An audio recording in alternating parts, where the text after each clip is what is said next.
Alright, before we begin, I have to make a little confession. I am not what you would call a Godzilla fan. In fact, I've only watched 4 of his movies. 2014's Where's Godzilla? 1998's That's Not Godzilla. 1962's The Original Goku vs. Superman, and 1969's Bambi Meets Godzilla, which is a real movie, by the way, and you should check it out. You will not be disappointed. Also, I didn't actually finish the story, but neither is the author, so I guess that makes us even. So in order to get a better perspective, I decided to invite someone who actually keeps up with the bridge. He is the author of A Different Sunset, and is the only man brave enough to ship Celestia with Smaug the Dragon. Please give a warm welcome to Mr. Evo Wizard!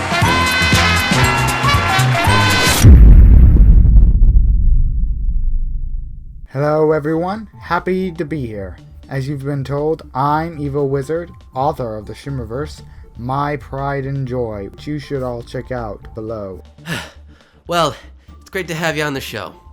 Now, you seem like the kind of guy who's into Godzilla stuff. Is that true? Are you asking because I'm a dragon? Just because I have spikes and no wings doesn't mean I am intimate of knowledge about my species. Convergent evolution is a thing. I'm sure it is. So, what Godzilla movies have you watched? I can't really remember much of them aside from the 1998 American movie. I'm more of a Mothra fan myself, which was how I got into the story in the first place. My favorite being Rebirth of Mothra. Seeing Mothra taking on Des Ghidorah was just so awesome. Wait, don't you mean King Ghidorah? The guy from the bridge? No, King Ghidorah and Des Ghidorah are two separate beings. They both Ghidorahs though, but to my knowledge, they haven't appeared together. Wait, Ghidorahs are a race? I thought it was just a name yet. Stupid Japanese naming conventions. You know what? Never mind. Let's just get to the review. We start off our tale with an epic battle between Team Godzilla and Team Space Godzilla, who in this story is referred to by his much less metal name, Xenilia. Oh, come off it. Xenilia sounds much more interesting than just putting space in front of Godzilla. I mean, that's fair, but if you had to go to a concert, would you rather go to one put on by Xenilia or Space Godzilla? Anyway, why are they fighting? I'm not sure. For all I know, they had a disagreement about whether or not Equestria girls should be canon. Regardless, the humans are getting pretty sick of these kaiju wrecking up their tropical resorts and decide that the only logical solution is to construct a giant black hole laser to send them all to another dimension. And of course, this new world ends up being Equestria. So now Godzilla, Mothra, Xenilia, Destroya, Rodan, and Anguirus are all stuck in a strange new world. They have no idea what's going on, and they're ponies now, who can talk with words. It's a bold strategy, Cotton. Let's see if it pays off for him. I was hesitantly optimistic about this change because, let's be honest, if they were full kaiju 24/7 in this story, there really wouldn't be as much conflict or character-driven plot. Yeah, unfortunately these monsters still have some issues to sort out, but Celestia won't have any of it. You need to shut the up. So in order to prevent as much property damage as possible, all of the kaiju decide to split up. And from there, they all go on a journey of self-discovery, where they experience a series of quirky misadventures and learn the true meaning and value of friendship. Also, there's a giant monster who snuck in through a back door who wants to distinguish all life in the universe, but you don't have to worry about him right now. So let's start by talking about characters. One of the biggest challenges in bringing the kaiju verse into the ponyverse is taking a bunch of monsters who've never spoken a single line of dialogue and giving them all unique personalities. And surprising enough, Tar Batano here does a really good job. Godzilla, for example, is a blunt, emotionally distant kind of guy who's got a bit of a temperamental attitude. He's got a soft side for humans, or ponies in this case, but he often has trouble expressing it. Then we have Mothra, the sweet, kind, and understanding kaiju who sort of acts like the mom of the group. Helps that she's basically the magical juggernaut in kaiju terms, even if she's a bit of a glass cannon. I still love her though. Then you got Xenelia. He's Godzilla's evil half-brother or something, and this guy is a load of fun. Like, he's diplomatic when he needs to be, but you can always tell he's playing some sort of 4D chess. Also, he's just like super sassy sometimes, and it's just, he's great. He's just great. Then we have Destroyer, or if you translate it, Best Girl. At the start of the story, she's basically the most quick to anger, dominating, and largest of the kaiju cast, with a penchant of basically devouring anything she wants. Yet, as the story goes on, she goes through what I have to say, the best arc of character growth as she grows a soft spot for the CMC, most notably Scootaloo. Yeah, man, the character interactions are they're just great. But I know what some of you are thinking. Is this seriously some Nancy Pantsy slice of life story?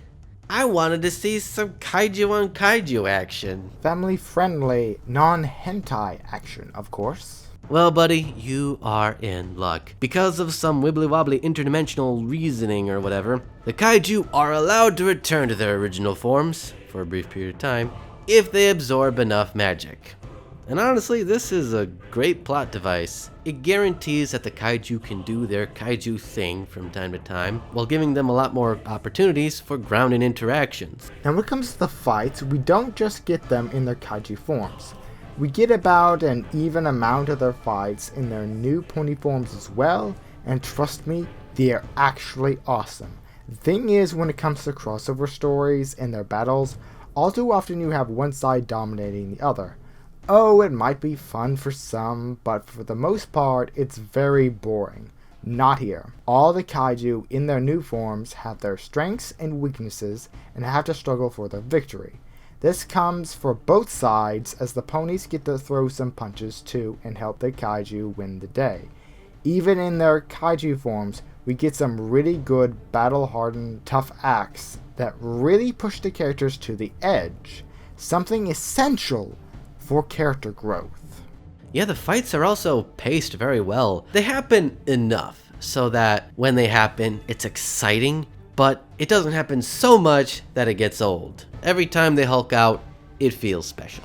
Speaking of special, how about that world building? Now, when it comes to building your world, it can be the most frustrating, but incredibly enjoyable experience in the art of storytelling.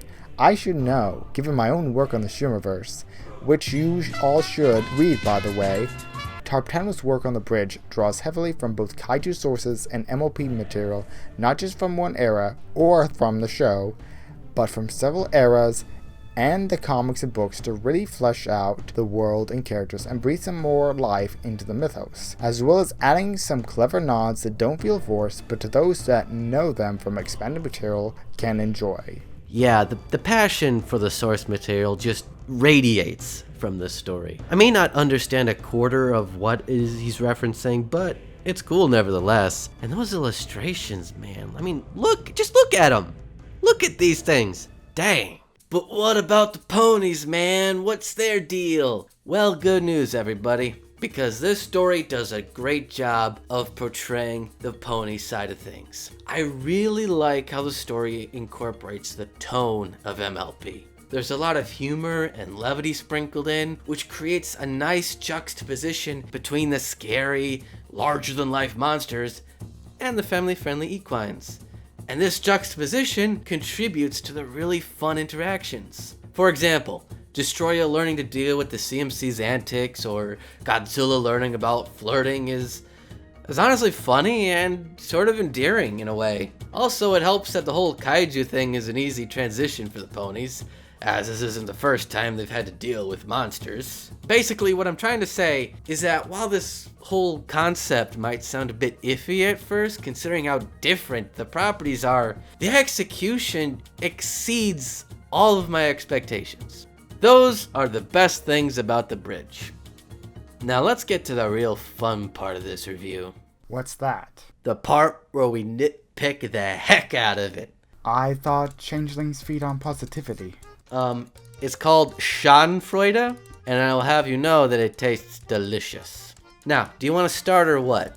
Your masochism is troubling, but as long as I don't have to listen to more of it, I'll start. Which ironically is one of my few gripes with this otherwise awesome fic. While the execution of the story is rather well done, the beginning was okay. I will be honest, if it wasn't for Mothra, I might not have continued and possibly missed out on this incredible story. Not really a spoiler, but the first chapter basically details a large fight with several kaiju and such duking it out on an island.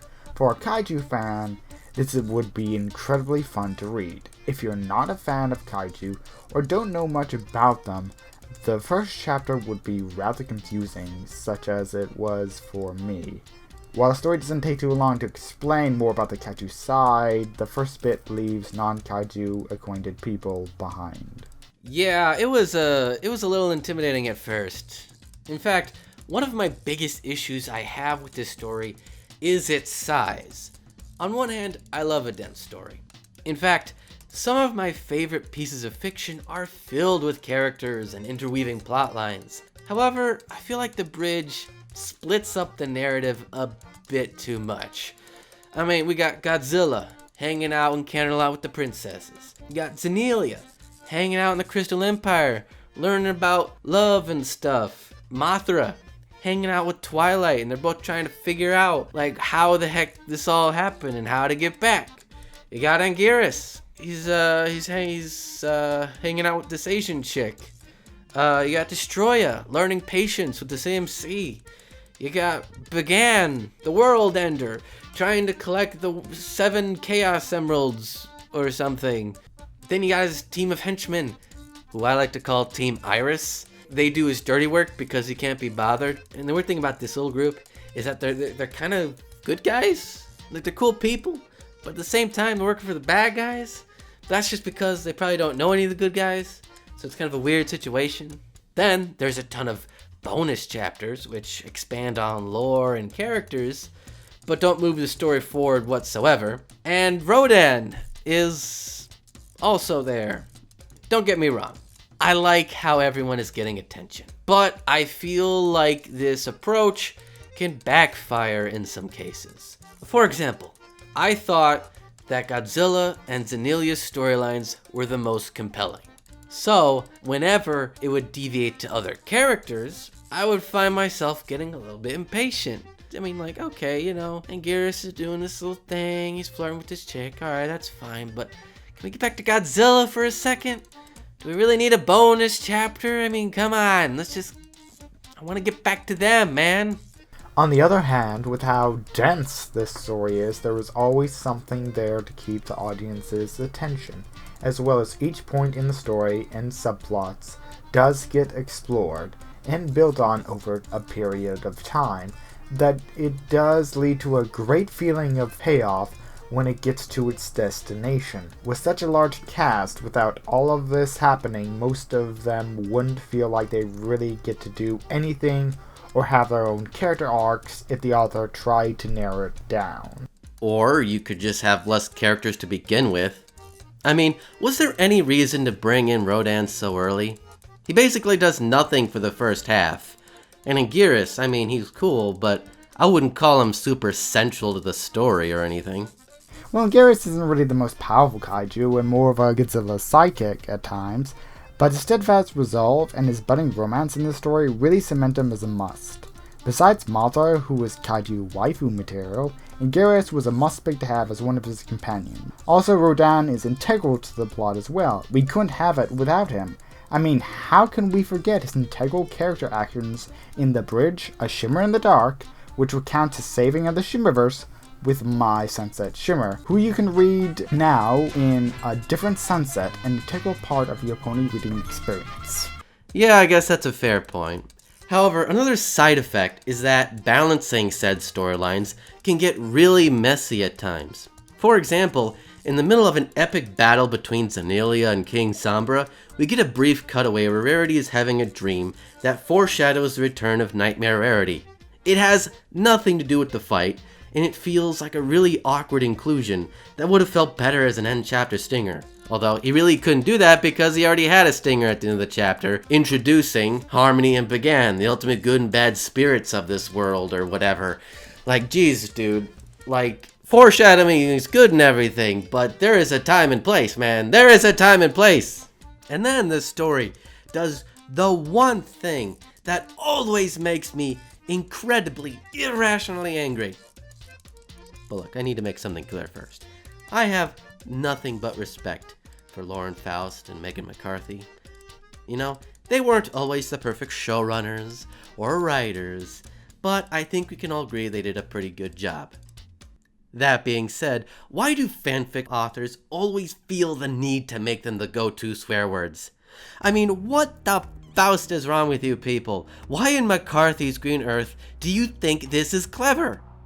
I mean, not only is it horribly unfunny, but it's also just incorrect. Pop quiz people, what's the thing that people swear to in Equestria? Rainbow! Thanks, Celestia. And Celestia is my witness. In the name of Celestia, just sit there and do nothing. As Celestia is my witness. Oh, thanks, Celestia, you're okay. Sweet Celestia! Sweet Celestia! What in the name of Celestia is going on up there? What in the name of Celestia was that? How in the name of Celestia things got this out of control? I can't just send her off to Celestia knows where without thinking it through. I was not aware that I was an expression. An appropriate one, of course. Do you people hate Celestia that much that you're not even willing to use her name in vain? You disgust me. Disclaimer, no hate is directed at Celestia in this story. She is well written and the author is a big fan of her. Just thought I'd clear that up. Oh yeah, I totally agree. She is amazing. Remember that part where she meets the kaiju for the first time and then just shuts them down and like, I am the law? That moment was awesome. It was a quintessential scene that really hits home that the ponies aren't going to be pushovers, and it's probably one of the rare times we get to see her actually kicking ass in pony fanfictions, which is a shame. She also has this diplomatic and thoughtful side, like when she has these long conversations with Godzilla about her being a ruler and overcoming public distrust. Or those softer moments she has with her sister, where she teases her about her relationship, maybe with the pony kaiju. Oh, that was super cute. 10 out of 10 would waifu again. What are we talking about again? Oh yeah, swearing. And then you have the kaiju swearing to famous kaiju directors that define their eras, and that makes even less sense. I love this story, but why are they swearing to someone? They are giant monsters who, while sapient, wouldn't really care to swear to anyone. More so, they would be focused on surviving. It would be like if we heard the T-Rex or Raptors of Jurassic Park swearing to Michael Crichton. It's an interesting tidbit and a nod to the meta sense of it all, but it doesn't make any sense. Let me make this clear. If I have to review another story and I see you pulling this cute little stunt, I swear to Celestia that I will bring back my old rating system just so that I can give it an F. Yeah, but other than that, this story is really good. It's rare that I read something so good that I struggle to find concrete criticisms. I mean, if I could change anything about it, I would like there to be a bit more focus. Some characters feel really underutilized, especially in the first half. And the front-loaded nature can make it difficult for non-kaiju fans to get a grasp of these characters, or frankly, what's going on at all. That being said, Tarbtano does a really good job of maintaining the epic, over-the-top nature of Godzilla and Friends, while also integrating the fun and levity of My Little Pony. As someone who wasn't really a kaiju fan, sans Mothra, but a big MLP fan, I have to agree that this story is really well done. As well, yeah, it's hard to find anything much in the story I don't care for aside from the misunderstanding thing that came up in later chapters for one subplot, but I will not get into spoilers here. Even then, I still really do love the characters, the world, and the crossover material used here. This is a perfect example to give to someone about a good crossover story in general. My complaints here were rather minor looking back, and I hope you all enjoy the story. Well, Evo, it was a pleasure to have you on the show today. It was a pleasure being here. You know, I was sort of worried when I first saw you. Why? Oh, because you're black. What's that supposed to mean? Oh no, I mean because you still have fans and holes. About as many as your failed invasions of Equestria had. You haven't changed yet? Oh, yeah, that. Nah, that's not for me, bruh. But I have been thinking about trying out a new look.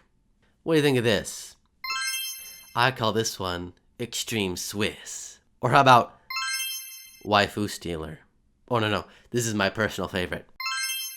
The Hot Topic exclusive.